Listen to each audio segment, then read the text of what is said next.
Country का इस्लामीकरण में विपक्ष जो है वो बहुत बड़ा कंट्रीब्यूशन कर रहा है।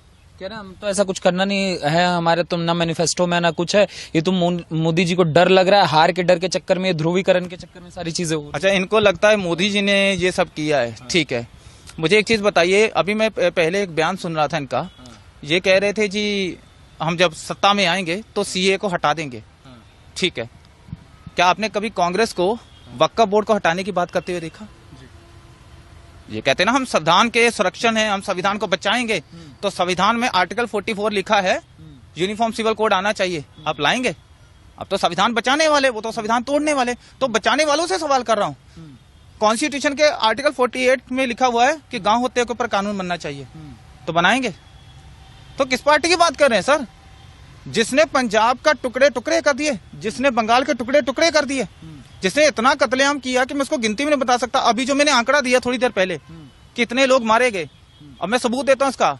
विल डोरेंट की किताब पढ़ लीजिए, वो विल डोरेंट आरएसएस से नहीं है, बीजेपी से नहीं है, अमेरिका राइटर है, 15 किताबें लगभग लिख चुका है, उसकी किताब पढ़िए। उसकी किताब में लिखा है 8 से 9 करोड़ हिंदुओं का कत्लेआम हुआ 1200 सालों में, मैं नहीं कह रहा। और एक चीज और बता दूं, आप उस पार्टी की बात कर रहे हैं जो 22 तारीख को राम मंदिर के कह रहे हैं कि ये बीजेपी का इवेंट, हम नहीं जाएंगे।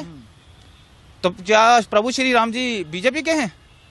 बीजेपी जब नहीं भी थी 1980 में, उससे पहले राम जी को मानने वाला कोई नहीं था।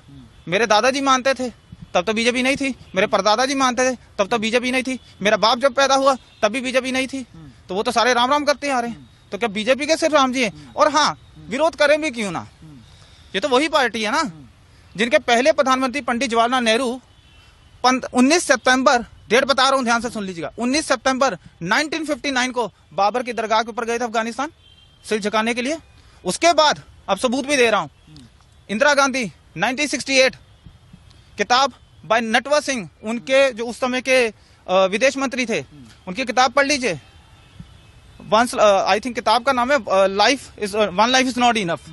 उस किताब के अंदर एक पैराग्राफ है, उस पैराग्राफ के अंदर इंदिरा गांधी के बारे में उन्होंने क्या लिखा कि जैसे वो बाबर की दरगाह से, दरगाह नहीं बोलूंगा, उस कब्र से जैसे वो झुक के आई, तो उन्होंने एक इंग्लिश में लाइन बोली, वो क्या था, I have had the brush with our history.